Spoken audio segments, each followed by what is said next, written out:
part of our COVID-19 Inside a Treatment Center documentary that airs tonight.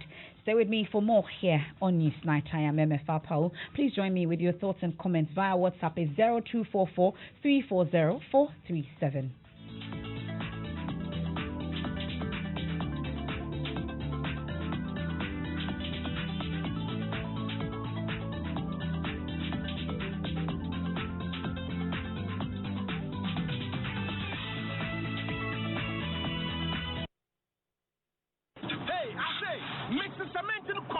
Proportional. Hey, contractor. Hey, Buccaneer. What's your soul? Yeah, Malande. Sorry, I say. When you attend the year of return, Ankasa. Hey, contractor. A danya wasting ye. Hey, what push mama me feel it too much? Who project here? Me friend a gas them from top to down. If you are a gas them. Hey, yes, solid pa. Hey, you see gas them, man. And for soup in our do. On your quality no question. So gas them cement biara. I will cook a crab bee. Over 5,000 plus communities. And a gas them. I donations. SCC schools, I built a clinic. No one packaging now. What's Shadara and environmentally friendly? Never compromise on quality. Choose the value Gassam offers you always. Gassam, the nation builder. Thanks for staying with us here on Newsnight. Now, the National Executive Committee will select parliamentary candidates for the December polls if you're unable to organize parliamentary primaries. That's according to the General Secretary of the governing NPP, John Bwedu. The party was forced to suspend its internal primaries indefinitely, which was scheduled for last week Saturday, and the suspension is in accordance with the President's ban on a public gathering in the wake of COVID-19 pandemic. Mr. Bwedu explains that the extension of the ban on restriction plus the increasing number of cases recording is making it difficult for the party to schedule a date for the primaries. A situation, he says, could compel the National Executive Committee to nominate parliamentary candidates for the general elections. He spoke to my colleague, Kwesi Parker-Wilson. Assuming this pandemic gets worse, said that it is impossible for us to have primaries at all. The Electoral Commission insists that they can put in place some protocol, social distance arrangement that will make it possible for us to vote on December 7th. And it's going to be impossible for us to hold a primary because there's a ban on it. The National Executive Committee can't take a decision that X, Y, or Z should be the candidates of our party in constituency 1, constituency 2, constituency 3. So is it possible that you're going to allow all the members of parliament to run through the process? I'm saying that the National Executive Committee is the final authority that determines who stands on our ticket. And they can do that. So it is not, why are you thinking about just the sitting members of parliament? Because they are the members of parliament at the moment. The decision will be based on facts available to National Executive Committee. The decision will be made based on the dynamics on the ground. The decision will be made based on our own arrangement. So it will not be that it is only members of parliament that may be allowed to go unopposed. It is possible that, because there are some constituencies that some members of parliament have decided not to contest at all. For instance, I have received a letter from Mina MP saying that he is unable to continue the process. In such constituencies, you have other people contesting. You understand? So when it becomes very worse for us to even organize the primaries. National Executive, the emphasis is that National Executive Committee have the right to determine who stands on our ticket. Let me give you a typical example. In 1992, after the presidential elections, the National Executive Committee of our party decided that irrespective of the chances of anybody in our party, we are not filing any candidates in all the then 230 or 200 constituencies. And we didn't file any candidates. We reserved the right not to file candidates. With the examples in KEA where in 2004 we decided not to file candidates. We had the examples that right from 2000 to around 2008, we didn't file any candidates in Elembele constituency. So that is our right, and we reserve that right to implement that right when it comes to. Finally, at what point will the NPP say that where we've got into, we need to decide who is going to be on our ticket to contest for the December 7th? because he said that when probably it gets worse, no, NEC can take a decision. So for you, at what point? If you check the election calendar, I think that you have between 90 to 30 days to December 7th. That is, if that is the election date, to file. So electoral commission determines when to file. So it is the determination of the time to file that will also enable us to make a decision. You understand? So if, for instance, filing day for a parliamentary and presidential candidate is in September, early September or ending of September, what it means is that depending on how things are, when it gets to June, July, or even August, that things are remaining the same or getting worse, the National Executive Committee will devise a way of determining who. That's the General Secretary of the NPP, Mr. John Boadu. They're speaking to my colleague, Kwesi Parker-Wilson, on the alternatives that the party would be looking at in terms of selecting parliamentary candidates because of the COVID-19 pandemic, and then also the ban on public gathering, because the party has had to suspend its internal primaries indefinitely as a result. But let's talk to a leading member of the party, Dr. Amwakutufo. We're grateful for your time here on Newsnight. So we are not in ordinary times, like has been said, and you've heard your General Secretary, Mr. John Boadu, on the options that are available to the party in terms of selecting parliamentary candidates due to the pandemic. A decision you agree with? I have my own ideas. First of all, let's don't forget that there are rules within the party that we must respect. 2, we are working with members of the party, their interests, their aspirations, their ambitions, their wishes. If we have a pandemic like we do now, which we all understand and working very hard, there are certain people in town, they are Ghanaians. There are rules they are supposed to obey. Social distance, 1. Mask, 2. Gloves, 3. Now, when people wear these things and wash their hands and all that, when they satisfy these conditions, they can be in town. Now, let's look at the crowds that we have in our marketplaces and downtown areas and all that. I think it is possible that if we think seriously about something like that, we can get it organized. But we must look at the reasons that should help us to try and do something about the situation, because the way people are going to interpret our actions, our decisions, may be very important for us going towards 2020. Dr. Makutufo, just sorry to cut in, but you were saying that if you adhere to all these precautionary measures, social distancing, wearing masks and wearing gloves and washing hands, the party can go ahead and organize internal primaries. Is that what you're saying? I just want to clear that out of the way. I am throwing these in if it is not possible to have people in town where you can give them time to come and vote and all that. I think that is feasible. But you know that there's a ban on public gathering, right?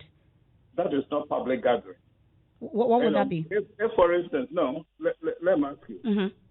If people go to the market to shop, downtown to shop, how would you describe that? Is it public gathering? No. It's a different type of gathering, isn't it? So long as they can obey certain rules and help the government carry through with the program, I think there's a different definition that goes with that. And they may be much, much more in numbers than what you would describe as public gathering. But of course, we are all going by the executive instrument that was issued by the president. I'm sure you are well aware of that. Absolutely. I would never go against anything that the president is wishing and expressing. All that I'm saying is that if you look at the gatherings you have in the market and open areas, can you define a possibility that people going to vote, about 500 people or 300 people, going for an election that are given a fixed time to come, and there's a distance between them, and then we set it up together. Because, you see, I'm not pushing for this, except that we must look at the consequences of our decisions and our thoughts. That is where I was going to go to now. So you're cutting it. That's fine. Okay. Now, you see, you have certain parliamentary candidates. They're ambitious. They work hard. They sacrifice a lot. They spend their money. The appeals committee, they went and all that. Some are threatening to go independent and all that. These are unsavory situations we can find ourselves in preventing somebody from not going. Now, we must look at what the voters also think. In making decisions like these, we shouldn't sound a bit autocratic. We must listen to what the candidates think and want, what the voters think and want, what the rules of the game are. We touched on the rules. Now let's look at the voters. You'll be surprised how many voters can be so angry because what voting means to them. That is the time that they visit this candidate and that candidate and talk this or this candidate, and then it means something to them. If you can understand what I'm referring to, what does voting mean to those voters? Intrigues that go on between the parliamentary candidates and voters, and the arrangements that pass application among them. Voters have a choice. We cannot deny them of that. Even though we have a situation like that, if there is a way we can accommodate it, but deny them because there is this pandemic and they see that it's possible for them to get themselves organized to vote, we could have a problem. I'm not encouraging anybody to think that way, but we should be able to analyze that very well. The last point, the last major point is that we must be able to talk to the candidates. Those that will definitely be disqualified. What is the understanding? How do we negotiate with them? What is the quid pro quo? Are we just sacking them because we want one? It means that NEC is now going to make a decision on who is a good candidate or not. But a good candidate in Accra or at NEC may not necessarily be the candidate that people on the ground at that constituency want at this particular time. We should look at all these. I am coming through here with suggestions as to what we must look at, what is feasible, what can be done, what we should not overlook. Because if some people get upset and they say they're going to independence, which has happened before, we have a problem there. We must look at it critically. But let's look at this, though. You are a leading member of this party that we talk about.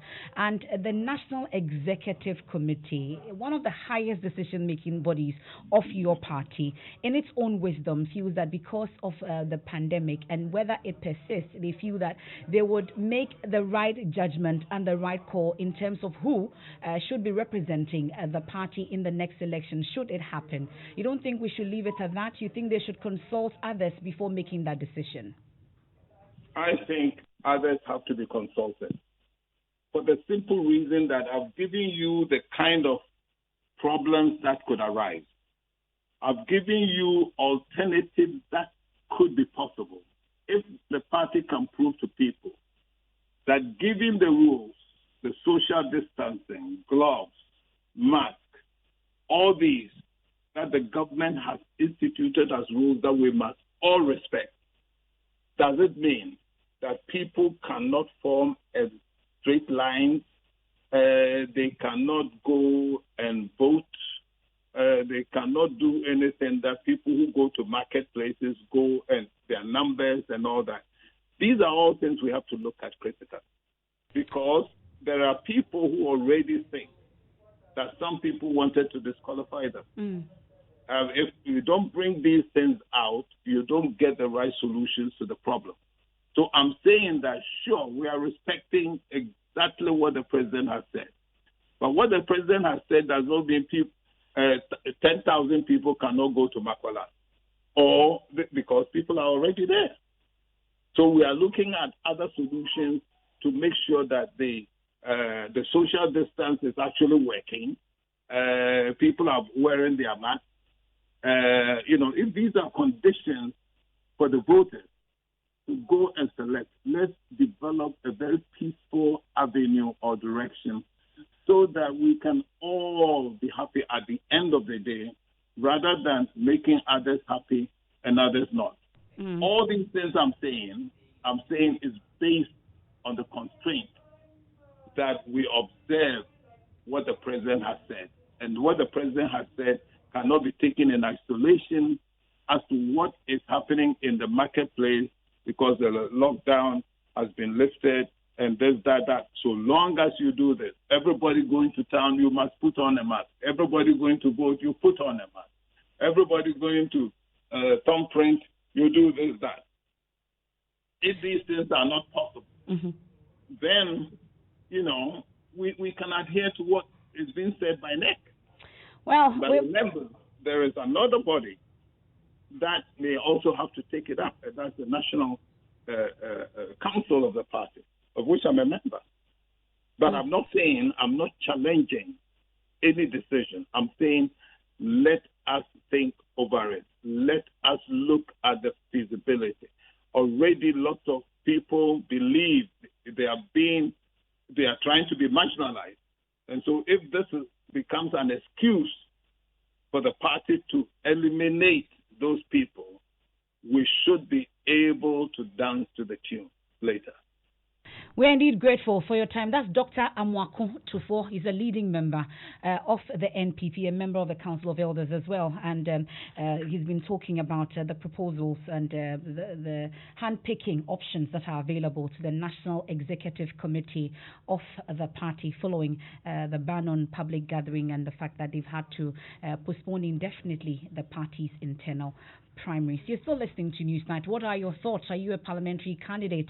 What do you think about the NEC decision and the proposals they've made? You can join us. It's via WhatsApp. It's 0244340437. You can send your comments. Now, Ghana's COVID-19 testing capacity may have moved a notch higher as the Kwame Nkrumah University of Science and Technology develops a rapid test kit for coronavirus. The kit was built in partnership with a local IT firm, Incas Diagnostics, and other partners abroad. Now, this is coming at a time the government has launched what it describes as enhanced testing for the virus across the country. Provost of the College of Health Sciences at the KNUST, Professor Edu Sarkodie, addressed the press early today. I'll be leading the research team as a professor in clinical microbiology to go through this test. So it is in this capacity that I've been involved in this case development. Then also there's been Incas I've talked about, okay. And also there's a local company in Ghana, in Kumasi, Dex Technology. I'm sure some of you know them, Dex Technologies. In the wake of the whole coronavirus global outbreak and trying to source materials to produce this kit, it hasn't been easy. It hasn't been easy getting materials because most materials have had to be sourced externally. This includes those cassettes. Okay, Incas used to procure from abroad into those countries. Okay, but every country is struggling, and many industries are working on developing similar test kits. So these cassettes have been in short supply globally.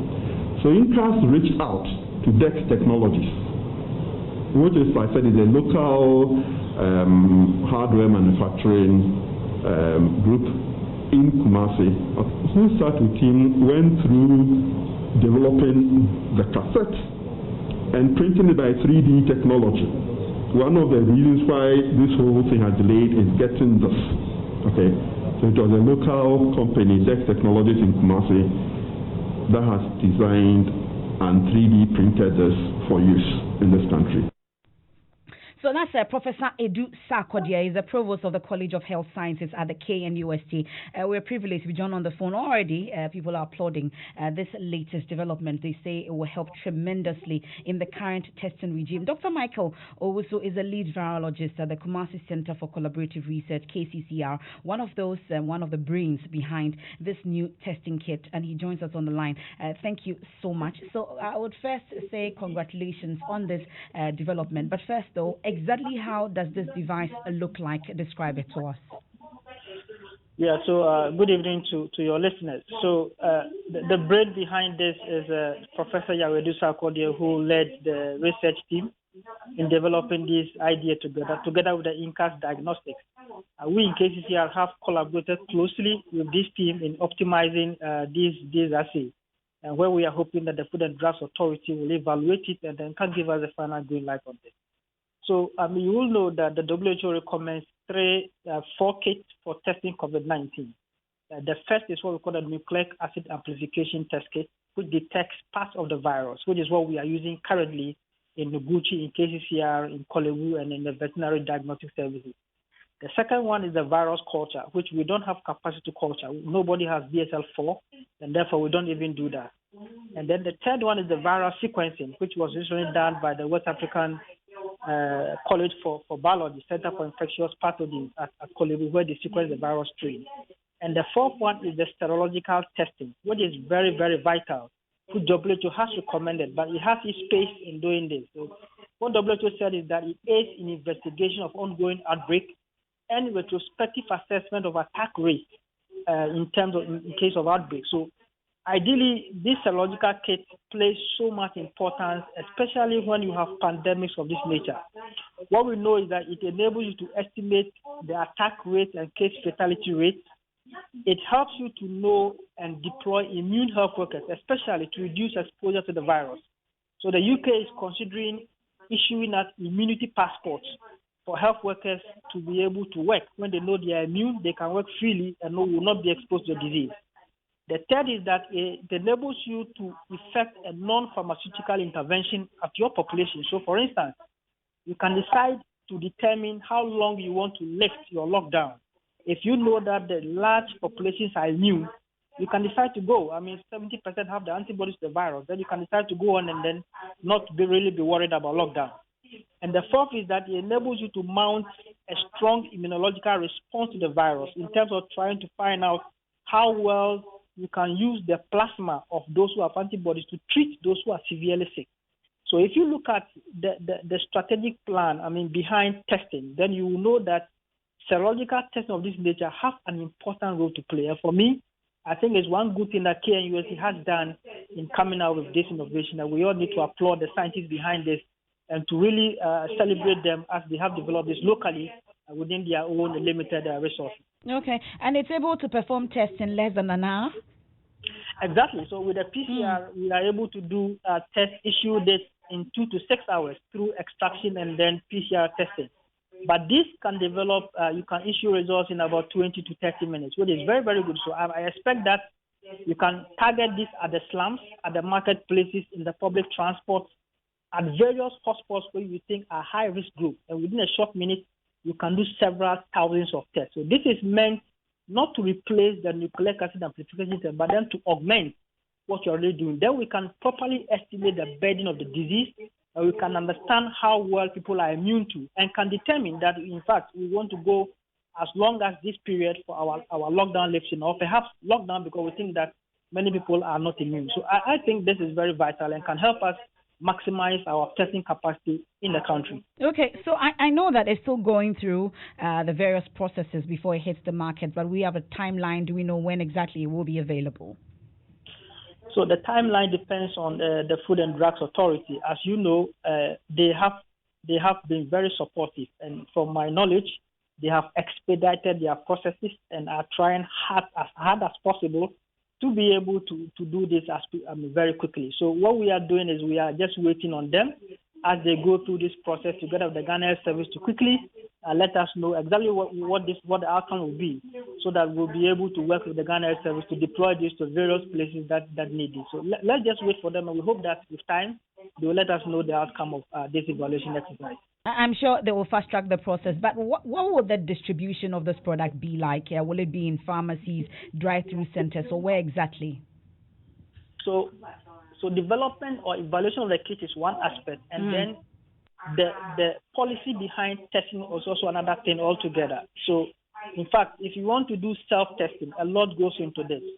If you want to give this test for people to test themselves, the psychological aspect must be dealt with. If somebody tests it and he knows he is COVID positive, how will he relate to the results? How will he interpret it? What are the events that will go on? So if you look at all this, it is important for the Ghana themselves to come up with a policy that says that for this testing device, they will expect it to be used at the hospital premises or at the pharmacies by other health workers. If they feel that people have to do it, perhaps they have to say that people must be advised or must understand how to interpret the result before they use it. I wouldn't want to go ahead of what they will do. What I'll wait is that they have to come up with a policy, if this works well, to inform the general populace how best to use this case, when to use it, and who to use it. Then we can all run behind them and do that. Dr. Michael Owusu, we are indeed grateful for the education, and congratulations to the team once again. He's a lead virologist at the Kumasi Center for Collaborative Research, KCCR, and they've been helping Professor Edu Sarkodie, the provost of the College of Health Sciences at the KNUST. They are behind this new testing kit that has been developed by the team. This is Newsnight here on Joy 99.7 FM. We'll be going for business shortly, and when we return, we'll hear from a doctor who contracted COVID-19 in a line of duty and now recovering from home. She shares the story of her treatment, family support, and how hope may be working a miracle in her life. All that and more, and also the impacts of COVID-19 on the agricultural sector. We have all that, plus part 2 of Inside the Treatment Center, airing tonight, that beautiful documentary put together by Komla Adom. Did you watch part 1? Yeah, I watched part of it, but not live on TV. Not live on TV, okay. So you had to watch it on social media, I know. Yeah. We'll all be looking forward to the part 2, but already on social media, people have started at that. Coming from University of Science and Technology 1, University of Ghana here. Trust University of Ghana will also come up with some of course, they're housing Noguchi Memorial Institute. So Master also said that they also have the KCCI, but don't worry. I mean, trust Legon. They have the University of Ghana Medical Center. But it's the premier university Legon. Bring testing kits out to Premier Paris. Well, coming up in business, the process to kickstart disbursement of 600 million cedi stimulus package for SMEs expected to take off from next week. And government insists the economy is in a strong position to finance the proposed coronavirus intervention and capital expenditure outlined. The business news on Newsnight is brought to you by MTN Business. Welcome to the new world of business, Kingdom Books and Stationery, your number one-stop shop for all your office essentials. And First National Bank, we are the bank that understands your business. First National Bank, how can we help you? And remember, it has been 25 years of joy and actually providing some support to those budding entrepreneurs out there. Here's to the little details. So, what are you doing? I'm just chilling in my room. No, you're not. To long-distance friendships. I just got to Bumpurugu Yoyo. Hey, hold on. The conversations that never end. So I met up with my friends, and we were going, and we walked. Hello? Hello, Mario. Hey, Mario, what da? And friendships that need support. Hey, bro, I make dry. Bro, check your Momo wallet. Bro, you know sad day for you. Whoever you are, whatever your needs, there's so many ways to talk, text, and browse for long on Ghana's number one network, MTN. Just dial 505 and choose from a wide range of offers to enjoy the most amazing mobile experience. We're there for you, everywhere you go. Mr. Barr has big dreams for his business, Barr & Co. Limited, and his family, making them a reality man to long drives and queues. He's lost precious time struggling to pay his suppliers in China, Turkey, India, and other parts of the world. With the First National Bank global payment via our online banking enterprise, he now pays for all that in the convenience of his home or office, giving him time to focus on family and growing his business. Use our online banking enterprise to access Forex when you need it. It takes a bank that does more to help your family. So who's helping yours? First National Bank. How can we help you? Everyone needs a partner who will be there through the good times and tough times. We are that partner, and we appreciate your loyalty. At GoTV, we always have your back. That's why we're giving you a free upgrade on your next package. Simply stay connected and get upgraded to the next higher package at no cost. Annual upgrade at no cost. Stay home, stay safe, and stay remotely connected with MTN Mobile, Vodafone Cash, Slide Pay, Express Pay, eTransact, or your banking application, or *389 *5# and *759#, and we will connect you with non-stop family mix entertainment on BET, Africa Magic Family, Rock 2 and 3, Telemundo, News, Trace Drama, and an array of kids learning and fun channels to wow you. Thank you for being our loyal partner. Stay entertained. GoTV's got your back. We give you nothing but the best. We stay above the rest. More quality, more affordability. Kingdom Boost Sensationary. Everybody's going to the one and only shop where customer satisfaction is a guarantee. Kingdom Boost Sensationary. Oh yes, with our 30 days credit facility with no interest charge, free delivery services, and our free consultation on setting up your office, Kingdom Books and Stationery is unmatched in our delivery of quality and affordable office essentials, equipment, and furniture. Experience world-class customer service in all our branches in Accra, Tema, Kumasi, Cape Coast, and Takoradi. Call us on 0302-764-101 or visit our website at www.kingdomgh.com. Kingdom Books and Stationery, your number one-stop shop for all office essentials and stationery. Terms and conditions apply. DSTV a young kupa and nuntina yet time machino, and we thank you for choosing to stay at home and save with us. Yet time machine entina yema mo discount when you top up your DSTV subscription. Ane you crow with kids educational channels like Mindset, Da Vinci, and the Ghana Learning Channel, as well as loads of kids entertainment and up to the minute news update on all the happenings across the world and home. Plus our captivating local and international drama, thrilling series and movies, all in one place. To get your discount, just top up your same or preferred subscription using MTN Momo, Vodacash, Slide Pay, Express Pay, eTransact, or your banking app, or SMS *389 *5# and *759#, and we will upgrade you to the next package at no extra cost. Yes, that's easy. Onyankupadie and Noani DSTV. DSTV, yet time machine. Joy 99.7 FM. Welcome back to Business on News. Now, the process to kickstart disbursement of the 600 million Ghana Cedi stimulus package for small businesses will be rolled out from next week. Now, this was captured in the latest Economist Intelligence Unit EIU analysis on the country. We have the details in the following business text report.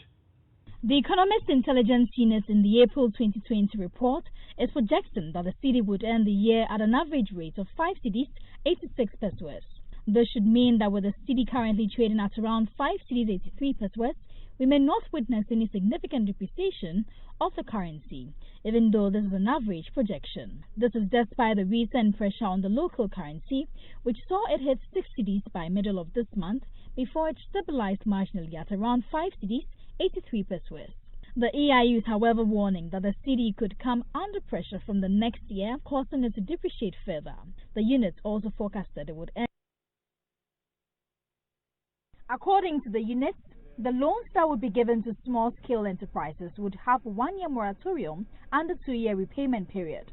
The disclosure by the Economist Intelligence Unit confirms what Joy Business had earlier picked from government sources on the proposed date for disbursement.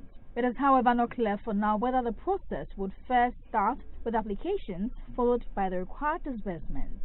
President Akufo-Addo in his address on April 19 announced government's intention to establish this stimulus package targeted at small businesses. The National Board for Small-Scale Industry, which is the agency charged with disbursement of the cash, is yet to announce the modalities for disbursement. For now, the NBSSI says it's preparing its systems for the process. Many small businesses affected are seriously looking forward to benefit from this support, but the question still remains as to which businesses will qualify for this. And that was the Business Desk report. Now, government is insisting that the economy is in a strong position to finance all the proposed measures outlined in the wake of the coronavirus. There are concerns raised about whether the required funds are in place to support all these policy measures, including the recent announcement that they are planning to construct some 88 hospitals, with some fearing that this again will push the economy into recession. But speaking at a news conference in Accra, Information Minister Kojo Oponkuma says it takes an economy with a strong position and an outlook to attract all these funding for these projects. So indeed, it is due to the resilient economy that we are able to afford to take on even double what we had initially estimated to about $500 million from the fund. Additionally, the economy is able to afford tax cuts for health workers, allowances for contact tracers, as well as a 50% basic salary top-up for frontline health workers. Since about whether or not they can afford and sustain these bold measures, it bears repeating. The progress that we have collectively made as a people in bringing our economy from the doldrums is a major reason for which we can afford these interventions today. We have come far as a nation, recovering from our recent challenges to a point where we can take these bold measures and now even begin to have a conversation about 88 district hospitals at a go. As I mentioned earlier, the President has asked his ministers for health and finance to flesh out the details, and they would outline those details to us in due course. Information Minister Kojo Opon Nkrumah. Now, the African Union has announced that the planned takeoff for the African Free Trade Deal, that is from July 1, has been postponed. The announcement by the Secretary General in charge of the Secretary for implementing the Free Trade Deal, that is Zumkela Mene, at the press conference, at the teleconference today, said that this was needed. Now, this is the biggest free trade pact that was recently signed by the African heads of state and was aimed at promoting free movement of goods across the region, that is duty-free, quota-free. Secretary General said that it is obvious that it is not possible to commence this free trade deal that was intended to take off from July 1. Now, the deal will, if successful, will create about $3.4 trillion in revenue for the African economic bloc. And the Chamber of Petroleum Consumers says it is not satisfied with the expected margin of reduction in prices for petroleum products. Now, based on Joy Business projections, prices at the pumps are expected to decline that between 4 to 6%, that is, for a litre of petrol and diesel. Speaking to Joy Business, Executive Secretary of the Chamber, Dan Kanamwa, says looking at the current variables, the reduction should have been more. The CD also seem to be doing a bit well now. We would have expected a little more reduction, some 1, 2, 3% reduction further to bring prices to around 390, 385 per litre. But you would also talk to the importers, you talk to the oil marketing companies, and you get the understanding that demand has actually fallen so drastically due to the few lockdowns that we had, due to the fact that the economic activity has hardly picked up the way it was prior to the lockdown because of COVID-19. And so it's a mixed bag. Dan Kanamwa is the Executive Secretary of the Chamber of Petroleum Consumers. Now, the planned annual general meetings of listed companies for shareholders at the beginning of the second quarter of this year would not happen. Now, this because all the listed companies have started enforcing the directive by the President that is banning all public gatherings because of the coronavirus. Now, we understand that the Ghana Stock Exchange has also formally written to all these listed companies to strictly comply with these directives. A related development, as shareholders that might be looking forward to some juicy dividend package may have to revise their notes. Now, this because most of these commercial banks have been directed by the Bank of Ghana to freeze the payment of dividend. This has implications for SNIT and also pension payment, because the SNIT actually depends heavily on some of these banks that are on the stock exchange for some of their dividend to actually onward pay to pensioners out there. Let's still stay on the Ghana Stock Exchange. Now, if you were a shareholder of a Standard Chartered Bank, the value of each share held has gone down by 75 pesos, and now the share is valued at 18 Ghana cedis. MTN lost about 6 pesos and is now worth 62 pesos. Enterprise Group was down by a peso and is now worth 1 Ghana cedi, 69 pesos. And that's all for business on Newsnight. Thank you very much, George. Some of your comments via WhatsApp. Why is NPP so fixated on conducting primaries when we still have coronavirus to battle with? Kofi Seidu is asking. And this one is from some in the UK. Says, we thought the NPP claimed that they have not seen the infrastructural projects the former administration claimed they have built. How come they are now trying to complete non-existent project? We beg Nana to hang on with his 88 hospitals and 200k warehouses until 2021. Then Semprempe Prisek Legon says, I totally agree with Dr. Mwakotofo.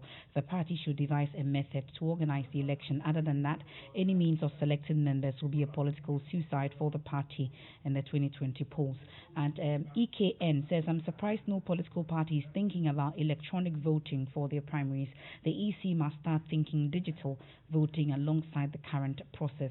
Akwesi David says, what is John Boyd saying? We the delegates will not agree because this is our cocoa season. Aside that, the party will suffer with greater apathy. There will not be fairness. Many of the candidates have incurred huge debts already. Blay in Kumasi says, if the NPP leadership wants to organize a free and fair primaries, they will surely find a way out. So please, they should not think of imposing candidates upon the people because that will spell doom for the party in the 2020 elections. And Big Joe says, if a single party cannot conduct primaries and may have to handpick parliamentary candidates because of COVID-19, how can the Electoral Commission conduct a national election in that same state? Jagos says, gradually, the number is increasing. Now our life is in our hands. We should follow the health precautions. Wear your nose mask anytime and wash your hands and use your sanitizers and obey the social distancing rule. Kubaji says NPP to handpick parliamentary candidates.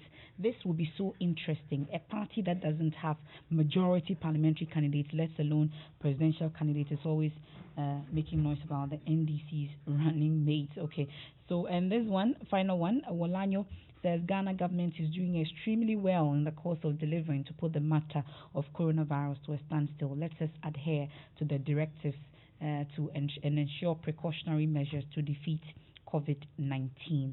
Some of your messages that you sent via WhatsApp.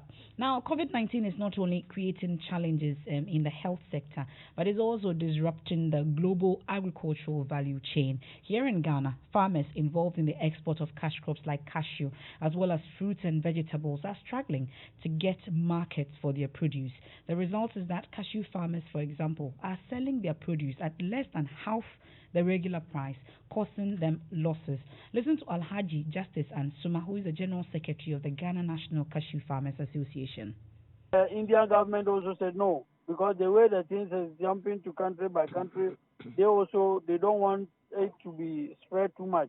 So all the factories were closed down. Also started closing down. So that since from there, price started just coming down.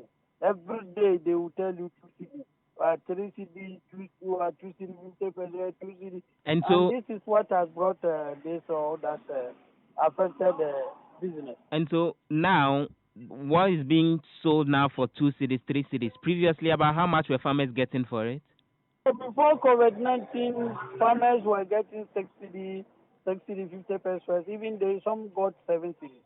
How is that impacting the lives of farmers, the ordinary farmer, and how they're able to take care of themselves and their family and feed themselves and all? You know, this one we cannot talk much about it. Even so tell me how the experience of farmers have been, even as you are getting less than half the original price you are getting for your cashew.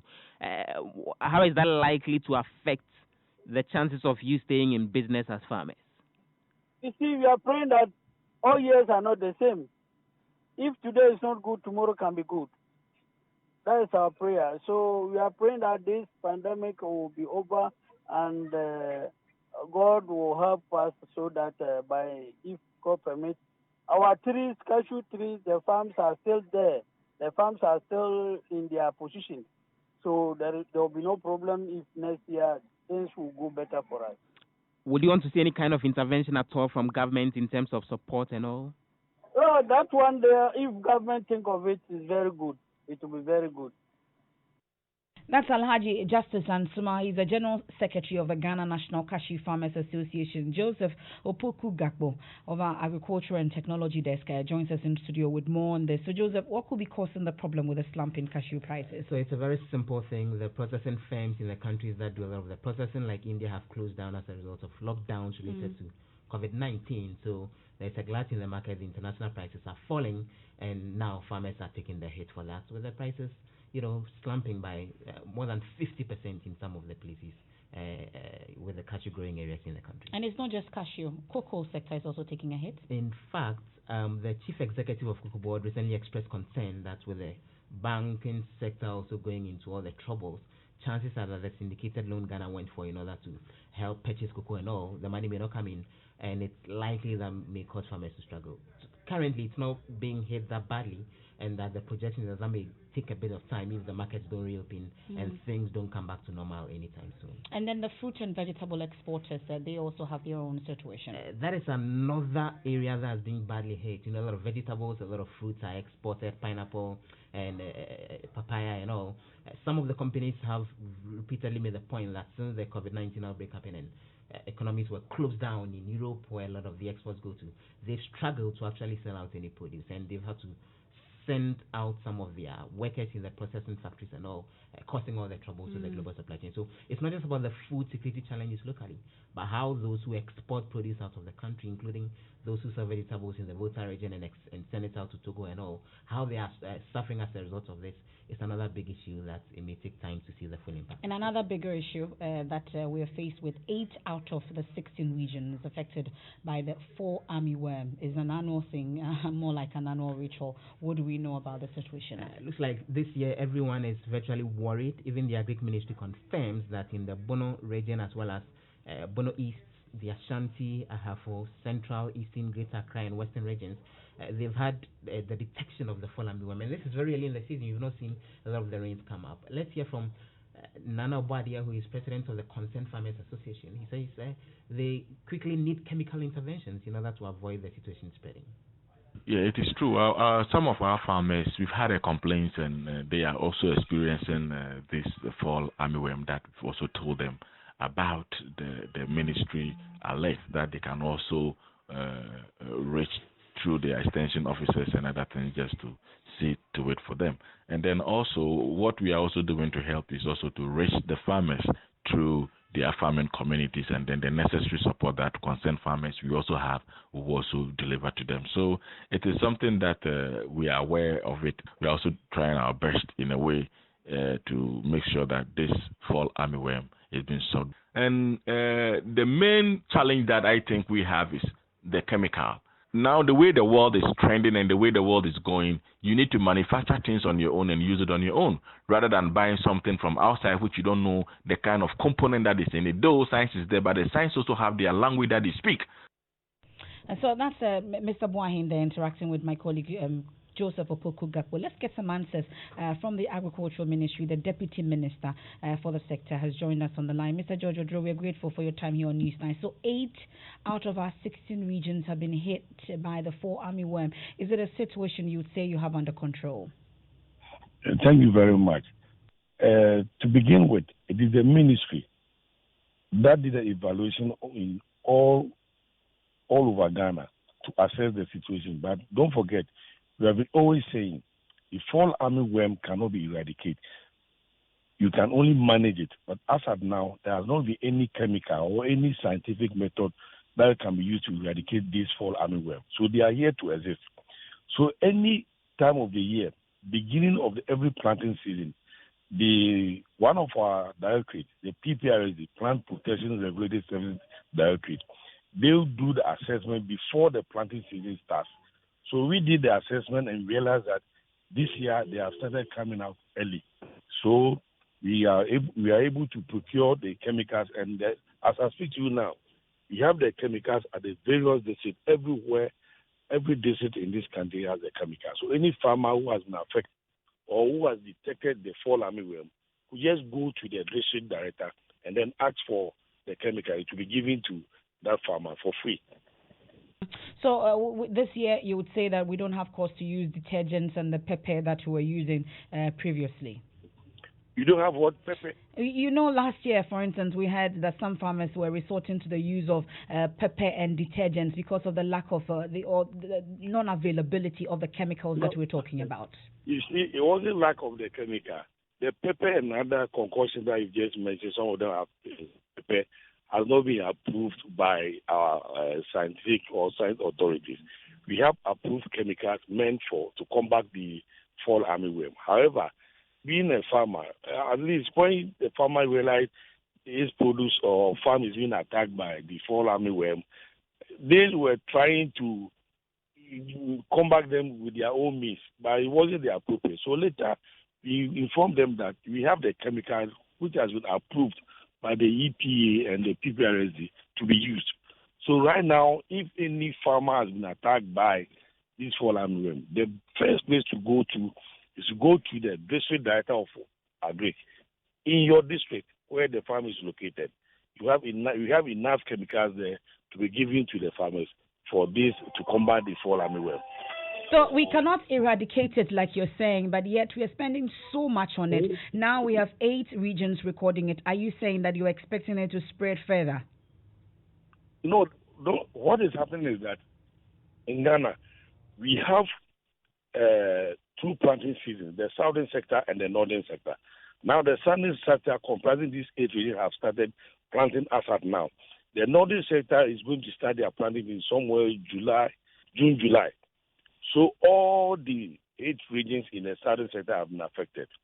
Not necessarily that because the northern sector have not started, we cannot confirm that it will go up to that scale. However, those in the southern sector have been affected because they have started planting as of now.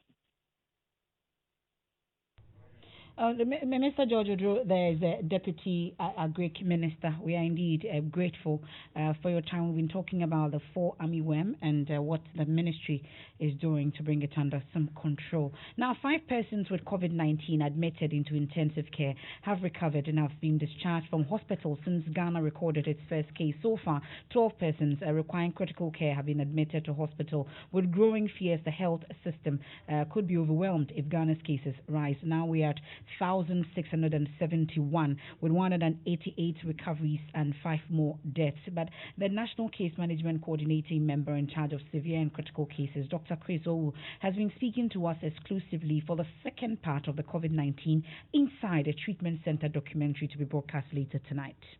Today we have actually 8 critically ill patients that I am aware of in Ghana, 1 in Kolaba Teaching Hospital, Medical ICU, and then 4 in UGMC, and then 3 in Ghana East Municipal Hospital.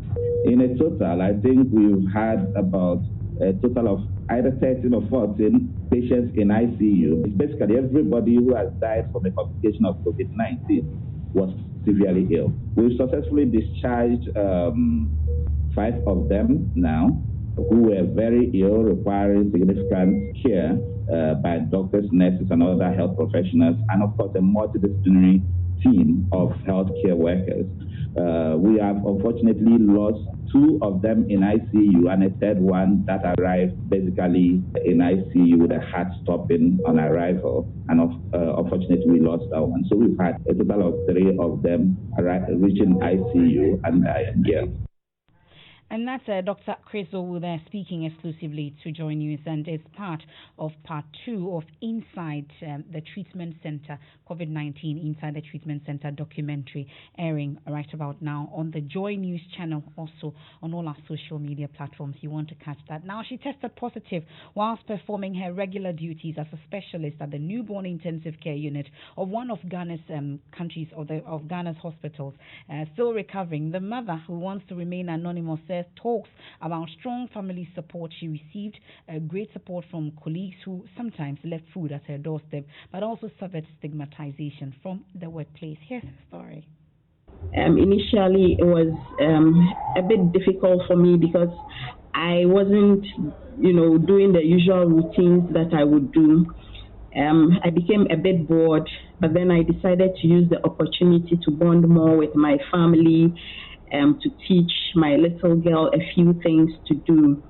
And that has helped us along. We've been schooling at home, teaching her a few house chores here and there, cooking together. And it's been a very good time being at home. I think having a positive attitude about this whole thing has helped me and helped me along.